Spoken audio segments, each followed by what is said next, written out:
that if I fly and attack my own people, that the chances are the United States, sooner or later, will make sure that that doesn't happen again. I think that could have a very ameliorating effect on their desire to carry out Gaddafi's orders. And if we don't, John, if we don't do the thing that you're talking about the no-arms situation and so on, is it possible that in that situation, although he seems to be having his back to the wall, he's trying to attack the East now and so on, if we don't do something like supporting the no-fly zone, is it possible that Gaddafi could come out of this situation the winner? I think it's very unlikely. But look, predicting these things and the outcome is a very difficult business, and I'm very reluctant to. I believe in ultimately that the people prevail. I believe that ultimately they have thrown off the shackles of this brutal dictator, and that they will prevail over time.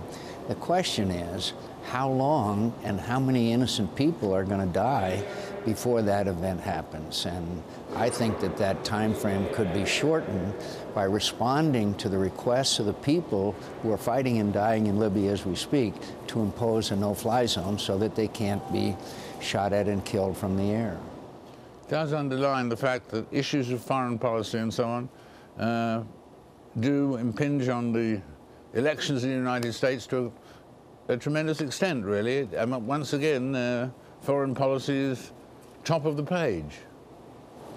I think so, and I think that we have a wonderful opportunity here to help democracy take place in a part of the world that a lot of us didn't expect it anytime soon. I think that we are seeing social networking such as Facebook do tremendous things, and there's great danger of extremism taking over in many of these countries. But overall, I think that this is a day for us to rejoice with the possibility of democracy emerging in the Maghreb and the entire Arab world. John, thank you so much for being with us. Your wise words are greatly appreciated. Thank you so much, and we look forward to seeing you again soon. I look forward to it, David. Thank you. We'll return to Libya and the refugee crisis in particular in a minute. But first, we turn to another Arab nation facing street protests, Yemen. In the face of continued rallies on the streets of the capital, Sana'a, President Saleh has made a series of offers. First, the president declared that he would not run again in the next election, scheduled for 2013. But protesters reminded him that he said that before in 2005 and then changed his mind. Next, the president offered to establish a unity government. Again, his offer was rebuffed. So what do the protesters want?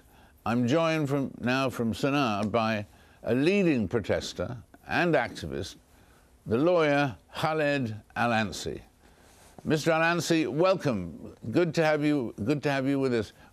What is it that you've turned down two offers the president made, but what is it you want to hear the president say? What do you want him to do? It is a simple wish. We want to resign. Now he spent 33 years in power.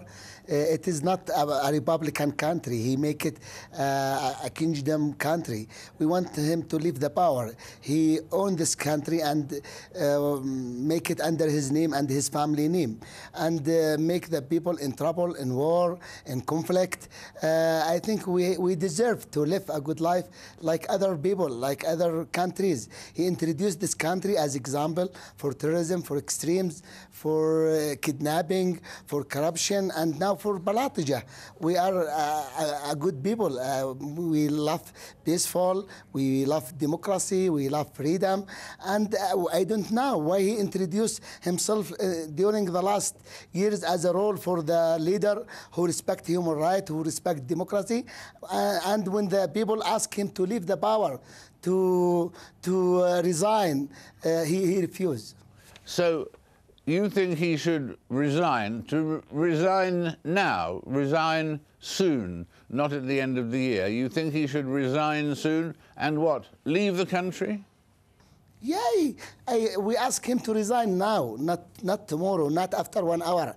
If we could to make him resign yesterday, we will ask him to resign yesterday. When we tell him to leave, we mean to leave the power.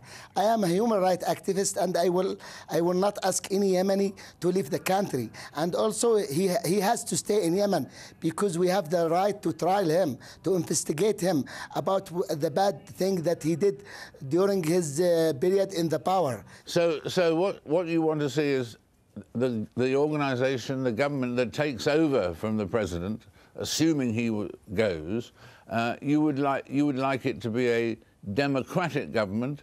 Therefore, you'll presumably have to hold elections and so on. And so it may take a little while, a little time, before a new government can be operating. Yeah, he said the same thing in 2006. He is not from yesterday. He now 33 years in the power. It is a long time. If he can do something, he can do it in the past. Why now he want to continue? And I read, in fact, that Mr. Al-Ansi, that in fact during a recent protest, that security forces actually attacked you with sort of electric shock batons and so on. Have you received that sort of treatment, that sort of violent treatment from the government as well? I be arrested twice, and I be beaten and attacked many times. We received threats, but we are ready to give this country everything, our soul, our blood. We don't have another choices. If you see the people, Yemeni people, when they are abroad in a bad condition, or if they are beggars in the street, you will prefer to die than to live. We know this regime can do anything, but what we believe, he couldn't do anything if God not willing that. For that, we don't care about what he will do, and we will continue. Not only Khalid al-Ansi who stand against you. There are millions Yemeni people who will continue. My new generation, my sons, I have 10 children. They will continue after me. We are from the tribal society.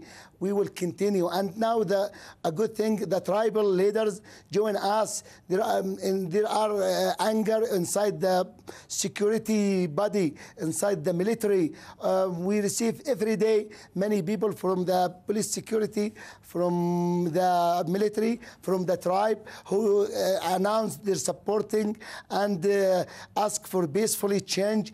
And they announce they will leave guns, they will leave violence, and continue for peaceful demonstration until this regime go out.